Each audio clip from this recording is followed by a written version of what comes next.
Well, aside from music, today ibang story naman ang ipapakita ko sa inyo sa mga friends dito sa Bob Cosmos. So hello mga friends, yan.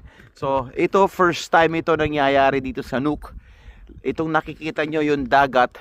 Yung dagat usually yes, na-frozen. Pero yung ganitong yellow, yung mga icebergs na yan, these icebergs, these pieces of ice are hundreds and hundreds and hundreds of years old, and they made their way through all the way from the north papunta rito sa Nuuk, nagbabiyahe hanggang doon, hanggang sa Malusaw na at mawala na ang klase, no? These are really signs that the world is not getting any colder, but it's getting a lot more warmer. Ayan, oh, grabe. Tingnan nyo, oh, antindi. Malamig mo. Oo.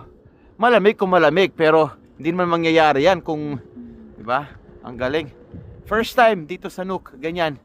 You know, ibang klase. Wow.